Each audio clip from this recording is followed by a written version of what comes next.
2024 August 4న ఆషాఢ అమావాస్య రాబోతుంది. ఇది చాలా శక్తివంతమైన రోజు. ఎందుకంటే ఇది ఆదివారంతో కలిసి వస్తున్న అమావాస్య. చాలా పవర్ఫుల్, చాలా శక్తివంతమైనది, చాలా అరుదైనది. ఇలాంటి అమావాస్య 50 సంవత్సరాల క్రితం వచ్చిందని, మళ్ళీ ఇప్పుడు వస్తుందని జ్యోతిష్య నిపుణులు చెప్తూ ఉన్నారు. ఈ అమావాస్య చాలా శక్తివంతమైనది కాబట్టి ఈ అమావాస్య రోజు కొడుకులు ఉన్నవారు ఖచ్చితంగా ఈ పరిహారం చేసుకోండి. చాలా అద్భుతమైన ఫలితం వస్తుంది. అదృష్టము, ఐశ్వర్యము కలిసి వస్తుంది. పిల్లల భవిష్యత్తు బాగుంటుంది. పిల్లలపై ఉండే చెడంతా కూడా తొలగిపోతుంది అని సిద్ధశాస్త్రం చెప్తుంది. ఆదివారము అమావాస్య కలిసి రావటం చాలా అరుదు. ఈ రోజుకు అతీత శక్తులు ఉంటాయి. ఇలాంటి రోజు కోసం అనేక మంది ఎదురు చూస్తూ ఉంటారు. ఆదివారము అమావాస్య కలిసి వచ్చిన రోజున తాంత్రిక పూజలు, క్షుద్ర పూజలు ఎక్కువగా చేస్తారు. ఎందుకంటే ఇలాంటి రోజున ఏ పరిహారం చేసినా సరే మంచి ఫలితం వస్తుందని శాస్త్రాలు చెప్తూ ఉన్నాయి. ముఖ్యంగా మగపిల్లలు ఉన్న ప్రతి తల్లి కూడా ఆదివారం అమావాస్య కలిసి వచ్చిన రోజున ఈ పరిహారం చేసుకుంటే పిల్లల ఎదుగుదల బాగుంటుంది. కొంతమంది పిల్లలు సరిగ్గా ఎదగరు, ఎప్పుడూ డల్గా, నీరసంగా ఉంటారు, యాక్టివ్గా ఉండరు. ఇలాంటి పిల్లలకు ఎక్కువగా దిష్టి తగులుతుంది. ఇలాంటి పిల్లల దగ్గరకే దుష్ట శక్తులు ఎక్కువగా ఆకర్షింపబడతాయి. కనుక ఆదివారం అమావాస్య కలిసి వచ్చిన రోజున కొడుకులు ఉన్నవారు ఈ చిన్న పరిహారం చేసుకుంటే పిల్లల మీద ఉండే చెడంతా కూడా పోతుంది. దిష్టి దోషాలు పోతాయి, యాక్టివ్గా మారుతారు. మగపిల్లలు ఉన్న తల్లిదండ్రులందరూ కూడా తప్పక ఈ పరిహారాన్ని చేసుకోవాలి. కొడుకులు అంటే తల్లిదండ్రులకు ఎక్కువ ప్రేమ ఉంటుంది. ఇతర దేశాల్లో కొడుకులను, కూతుర్లను సమానంగా చూస్తారు. కానీ మన భారతదేశంలో మాత్రం కొడుకులకే అధిక ప్రాధాన్యత ఇస్తారు. ఎందుకంటే కూతుర్లు పెళ్లి చేసుకొని వేరే వారి ఇంటికి వెళ్ళిపోతారు. కానీ కొడుకులు మాత్రం ఎప్పుడూ తల్లిదండ్రుల వద్దనే ఉంటారు. కొడుకు పెళ్లి చేసుకొని కోడల్ని ఇంటికి తెస్తాడు, వంశాన్ని వృద్ధి చేస్తాడు. కనుక కొడుకుల పైన తల్లిదండ్రులకు కాస్త ఎక్కువ ప్రేమ ఉంటుంది. అందుకే కొడుకులకు ఏమీ కాకూడదని అనేక పరిహారాలు చేస్తారు. కొడుకులను చాలా జాగ్రత్తగా చూసుకుంటారు. అయితే కొడుకులకు ఎలాంటి ఇబ్బందులు రాకుండా ఉండాలంటే, వారు బాగా వృద్ధిలోనికి రావాలంటే కొడుకులున్న తల్లిదండ్రులు ఆదివారం అమావాస్య కలిసి వచ్చే రోజున ఒక పరిహారం చేసుకుంటే మంచిదని శాస్త్ర పండితులు చెప్తూ ఉన్నారు.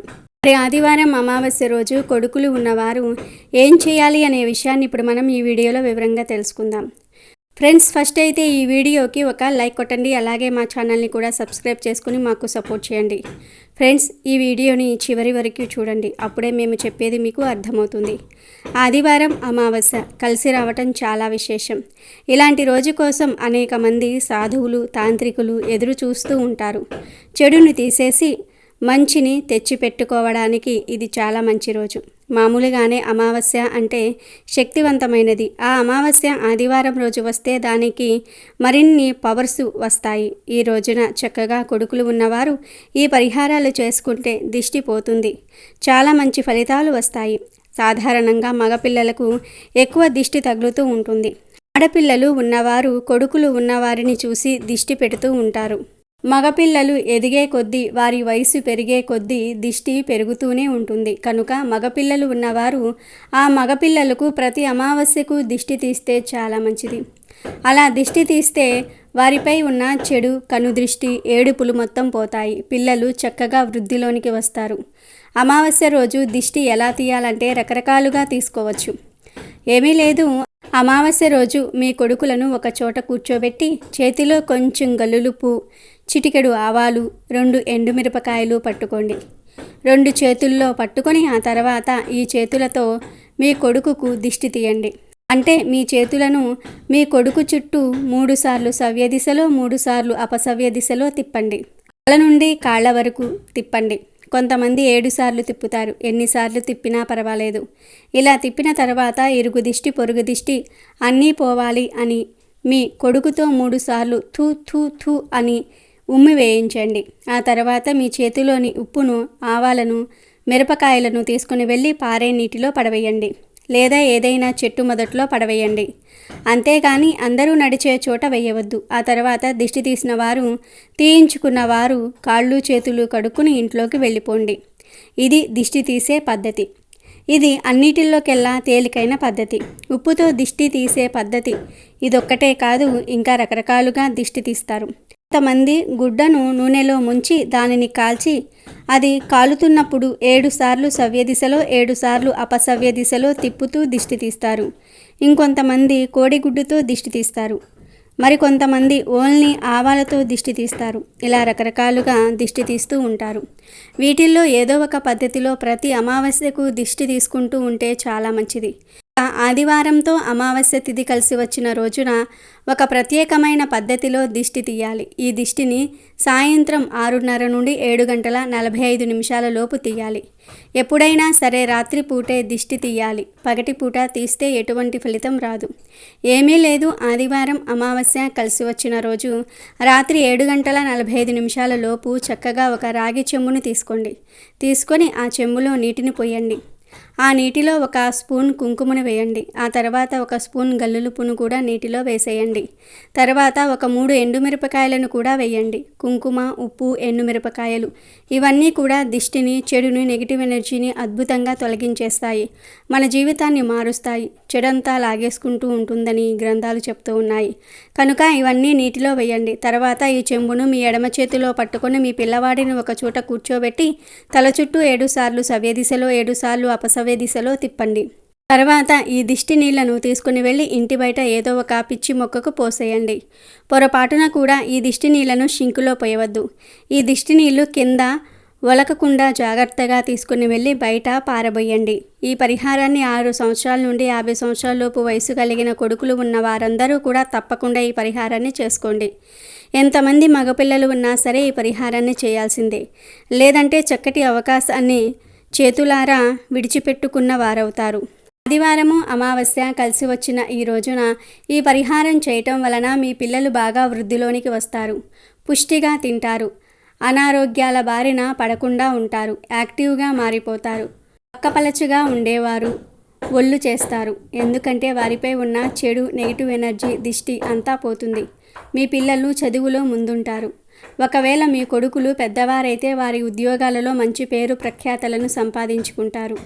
ఉద్యోగాలు లేని వారికి ఉద్యోగాలు వస్తాయి, సంపాదన పెరుగుతుంది, చెడు అలవాట్లను వదిలేస్తారు. ఈ పరిహారం అన్ని రకాలుగా పనిచేస్తుంది. కనుక ఆదివారం అమావాస్య కలిసి వచ్చిన రోజున కొడుకులున్న ప్రతి ఒక్కరూ కూడా ఈ పరిహారం చేసి చక్కటి ఫలితాలను పొందండి.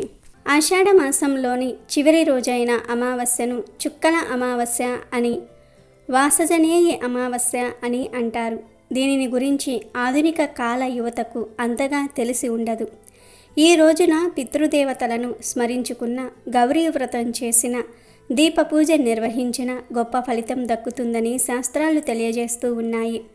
పంచాంగం ప్రకారం జనవరిలో వచ్చే మకర సంక్రాంతికి ఎంత ప్రాముఖ్యత ఉన్నదో జూలై మాసంలో వచ్చే కర్కాటక సంక్రాంతికి కూడా అంతే ప్రాధాన్యత ఉంది. మకర సంక్రాంతి సమయంలో ఉత్తరాయణం మొదలైతే కర్కాటక సంక్రాంతికి దక్షిణాయనం మొదలవుతుంది. దక్షిణాయన కాలంలో పితృదేవతలు మనకు సమీపంలోనే ఉంటారని శాస్త్రాలు చెప్తూ ఉన్నాయి. అందుకే దక్షిణాయనంలో వచ్చే తొలి అమావాస్య రోజున ఈరోజు పితృదేవతలకు ఆహ్వానం పలుకుతూ తర్పణాలను విడిస్తే మంచిదని పెద్దలు సూచించారు. ఇక ఆషాఢ మాసంలో చేసే జపతపాదులకు, దాన ధర్మాలకు విశేషమైన ఫలితం లభిస్తుందని కూడా పెద్దల మాట. కాబట్టి ఈ రోజున పెద్దలను తలుచుకుంటూ పితృకర్మలు నిర్వహించి వారి పేరున పేదలకు దాన ధర్మాలు చేసిన పెద్దల ఆత్మ శాంతిస్తుంది. ఆషాఢ అమావాస్య రోజున గౌరీ పూజ చేయటం కూడా మంచిది. ఆషాఢ అమావాస్య మరుసటి రోజు నుండి శ్రావణ మాసం మొదలవుతుంది. శ్రావణ మాసం అంటే పెళ్ళిళ్ళు, అనేక శుభకార్య ముహూర్తాలు మొదలయ్యే కాలం. కాబట్టి ఈ శ్రావణంలో అవివాహితులు మంచి పెళ్లి సంబంధం కుదరాలని కోరుకుంటూ మాసానికి ముందు రోజున అనగా ఈ చుక్కల అమావాస్య రోజున కన్నెపిల్లలు గౌరీదేవిని పూజిస్తారు. పసుపు ముద్దను గౌరీదేవిగా భావించి కొలుచుకుంటూ ఉంటారు. బియ్యపు పిండితో చేసిన కుడుములను అమ్మవారికి నైవేద్యంగా సమర్పిస్తారు. ఈరోజు గౌరీ పూజ చేసుకుని అమ్మవారి రక్షా కంకణాన్ని ధరిస్తే అవివాహితులకు త్వరలోనే వివాహం జరుగుతుందని విశ్వాసం. ఈ అమావాస్య రోజున పెళ్లిగాని వారే కాదు, కొత్త కోడళ్ళు కూడా చుక్కల అమావాస్య పేరుతో ఒక నోమును నోచుకుంటూ ఉంటారు. గౌరీ పూజను చేసి సాయం సంధ్య వేళ వరకు నిష్టగా ఉపవాసాన్ని ఆచరిస్తారు. అమ్మవారి ముందు 100 చుక్కలు పెట్టి వాటి మీద 100 దారపు పోగులను పెడతారు. ఆ దారపు పోగులను ఒక దండగా అల్లుకుని మర్నాటి వరకు ధరిస్తారు. స్తోమత ఉన్నవారు నోము సందర్భంగా బంగారపు చుక్కలను కూడా పూర్వకాలంలో దానం చేసేవారు. దక్షిణాయనం ఖగోళానికి సంబంధించిన పండుగ కాబట్టి ఆకాశంలో చుక్కలను సూచిస్తూ ఈ నోము ఆచారంగా మొదలై ఉండవచ్చును అని మన పెద్దలు అంటూ ఉన్నారు.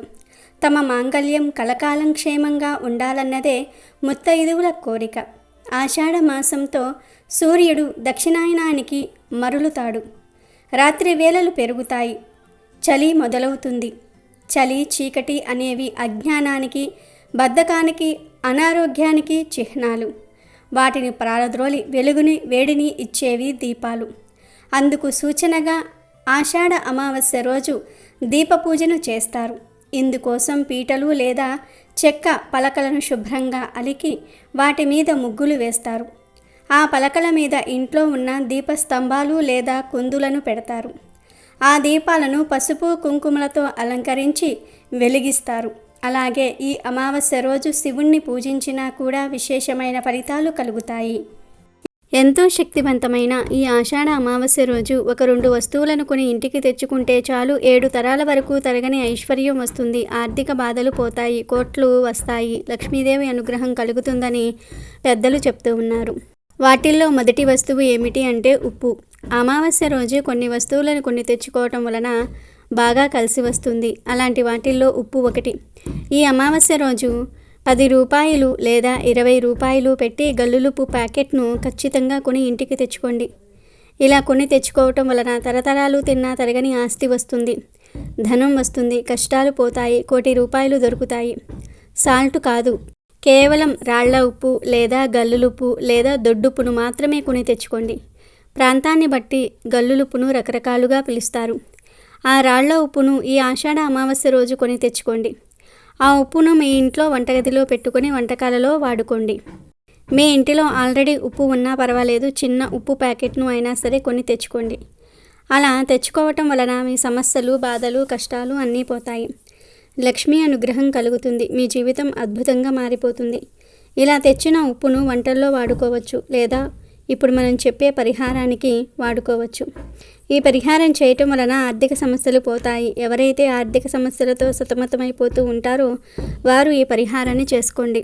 ఏమీ లేదు, మీరు కొని తెచ్చుకున్న ఉప్పును ఒక ప్లాస్టిక్ లేదా గాజు బౌల్లో వేయండి. ఆ ఉప్పు మీద చిటికెడు పసుపు, చిటికెడు కుంకుమ వేయండి. అలాగే ఒక బిర్యానీ ఆకును కూడా ఉప్పు మీద పెట్టండి. తర్వాత ఈ బౌల్ను మీ ఇంట్లో ధనం దాచే బీరువా కింద పెట్టండి. ఇలా పెట్టడం వలన మీకు ధనానికి ఎప్పుడూ లోటు రాదు. ధనదేవత ప్రవేశిస్తుంది. బీరువాలో డబ్బు నిలుస్తుంది, ఖర్చులు తగ్గిపోతాయి. ఇలా బీరువా కింద పెట్టిన ఉప్పును 48 గంటల తర్వాత తీసి దానిలోని ఉప్పును, బిర్యానీ ఆకును, పసుపు కుంకుమలను ఏదైనా సరే చెట్టు మొదట్లో పడవేయాలి. కాబట్టి ఆషాఢ అమావాస్య రోజు ఉప్పు కొని తెచ్చుకోండి. ఆ ఉప్పును వంటగదిలో పెట్టుకోవచ్చు లేదా ఆ ఉప్పుతో ఈ పరిహారాన్ని చేసుకోవచ్చు. మీరు ఉప్పును కొని తెచ్చుకొని ఏం చేసినా పర్వాలేదు, మిమ్మల్ని అదృష్టం వరిస్తుంది. మీ కష్టాలన్నీ కూడా పోతాయి. మీ జీవితం మంచిగా మారుతుంది. లక్ష్మీ కటాక్షం కలుగుతుంది. ఇక రెండో వస్తువు ఏమిటి అంటే బెల్లం. ఆషాఢ అమావాస్య రోజు బెల్లం కొని తెచ్చుకుంటే మీ జీవితం ఎంతో మధురంగా మారుతుంది. మీ సమస్యలన్నీ కూడా పోతాయి. మీ జీవితం ఎంతో అద్భుతంగా మారుతుంది. ధనం మీ వైపు బాగా అట్రాక్ట్ అవుతుంది. ఏమీ లేదు, చిన్న బెల్లం కుందుని కొని తెచ్చుకోండి. ఆల్రెడీ ఇంట్లో ఉన్నా పర్వాలేదు. ఈరోజు బెల్లాన్ని ఎలా అయినా సరే కొని తెచ్చుకోవాలి. అలా తెచ్చుకున్న బెల్లంతో ఏదో ఒక స్వీట్ తయారు చేయండి. పరమాన్నము, కేసరి, ఇలా ఏదో ఒకటి తయారు చేయండి. ఆ స్వీట్ను లక్ష్మీ అమ్మవారికి నివేదన చేయండి. అంటే ముందు అమ్మవారిని మనస్ఫూర్తిగా పూజించుకోండి. చాలామంది అమావాస్య మంచి తిథి కాదు, ఆ రోజు పూజలు ఏమీ చేయకూడదు అని అనుకుంటూ ఉంటారు. కానీ అది నిజం కాదు. అమావాస్య అంటే లక్ష్మీదేవికి ఎంతో ఇష్టమైన తిథి. ఈరోజు లక్ష్మీదేవిని ఖచ్చితంగా ఆరాధించాలి, లేదా అమ్మవారి ముందు కనీసం దీపమైనా సరే పెట్టుకోవాలి. అలా అమ్మవారి పూజ చేసిన తర్వాత బెల్లంతో చేసిన స్వీటును అమ్మవారికి నివేదన చేసి మీరు కూడా తినాలి. ఈ ఆషాఢ అమావాస్య రోజు ఖచ్చితంగా బెల్లం కొని తెచ్చుకోవాలి. ఆ బెల్లంతో స్వీట్ చేసి అమ్మవారికి నివేదన చేయాలి. ఇంకా బెల్లం మిగిలితే ఆ బెల్లాన్ని వంటల్లో వాడుకోవచ్చు. ఇలా ఈ ఆషాఢ అమావాస్య రోజు బెల్లం కొని తెచ్చుకోవటం వలన ధనం దొరికే అవకాశం ఉంది. లక్ష్మీదేవి కరుణించి ధనాన్ని ఇస్తుంది. మీ దశ మారిపోతుంది. మీ జీవితం మధురంగా మారుతుంది. ఉప్పు, బెల్లము ఈ 2 వస్తువులను కానీ లేదా ఈ రెండిటిల్లో ఏదో ఒక వస్తువును కానీ ఆషాఢ అమావాస్య రోజు ఖచ్చితంగా కొని తెచ్చుకోవాలి. కనుక మీరు కూడా ఈ 2 వస్తువులను కానీ ఈ 2 వస్తువుల్లో ఏదో ఒక వస్తువును కానీ కొని తెచ్చుకొని శుభ ఫలితాలను పొందండి.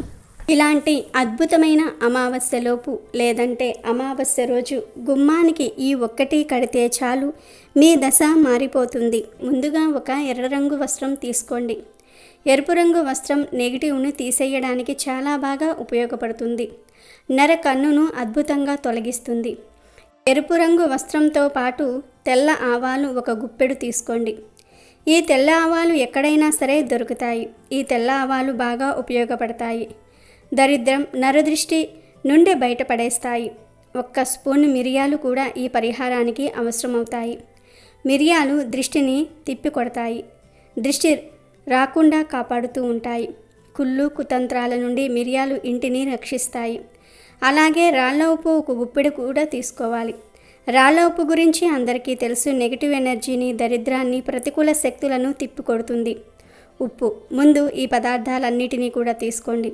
తర్వాత పూజ గదిలో మీ కులదేవత ముందు లేదా ఇంటి దేవత ముందు ఎర్రటి వస్త్రాన్ని పరచండి. తర్వాత 1 గుప్పెడు తెల్ల ఆవాలు కుడి చేతిలోనికి తీసుకుని మీ గుండె దగ్గర పెట్టుకుని మా ఇంటిపై ఉన్న నరదృష్టి, నరకన్ను, నెగిటివ్ ఎనర్జీ, దరిద్రం మొత్తం కూడా పోవాలి అని మనసులో చెప్పుకొని ఆ తర్వాత ఆ తెల్ల ఆవాలను వస్త్రంలో వేయండి. ఇప్పుడు 1 స్పూన్ మిరియాలు కుడి చేతిలోనికి తీసుకొని మళ్ళీ గుండెల దగ్గర పెట్టుకొని సంకల్పం చెప్పుకొని వస్త్రంలో వేయండి. చివరిగా ఉప్పును కూడా ఇదే పద్ధతిలో వస్త్రంలో వేయండి. ఇలా చేసిన తర్వాత 1 మూట కట్టేయండి. తెల్ల ఆవాలు, మిరియాలు, ఉప్పు అంతే. ఇంకా ఏమీ దీనిలో వేయవద్దు. పసుపు, కుంకుమ కూడా వేయవద్దు. ఇదంతా కూడా అమావాస్య రోజు రాత్రిపూట 8 నుండి 11 గంటల మధ్యలో చేయాల్సి ఉంటుంది. ఇలా మూట కట్టి దానికి ధూపం చూపించి ఇక ఆ మూటను మీ ఇంటి బయటకు తీసుకువచ్చి మెయిన్ డోర్ పైన కట్టేయండి. కొంతమంది ఇళ్లల్లో 2 డోర్లు ఉంటాయి. మీరు ఎక్కువగా ఏ గుమ్మాన్ని రావడానికి పోవడానికి వాడుతూ ఉంటారో ఆ గుమ్మానికే ఈ మూటను కట్టండి. ఈ పరిహారాన్ని రహస్యంగా చేయాలనే విషయం ఏమీ లేదు. కానీ ఈ పరిహారం చేస్తున్నట్టుగా ఎవ్వరికీ చెప్పకండి. ఎక్కువగా ఎవరికీ చెప్పకూడదు. అసలు ఈ పరిహారం చేసిన విషయం మర్చిపోవాలి. ఇలా ఆషాఢ అమావాస్య రోజు గుమ్మానికి ఇది కడితే 1 రోజులోనే మీకు మార్పు అనేది తెలుస్తుంది. అంటే కోట్లు వచ్చి పడిపోతాయని కాదు, మీ దరిద్రాన్ని వదిలించుకునే మార్గాలు తెలుస్తాయి, ఆలోచనలు మారుతాయి. కాబట్టి ప్రతి ఒక్కరూ కూడా ఆషాఢ అమావాస్యలోపు లేదా ఆషాఢ అమావాస్య రోజు అయినా సరే ఈ చిన్న పరిహారం చేసుకుని దరిద్రాన్నంతా కూడా తొలగించుకొని సంతోషంగా జీవించండి.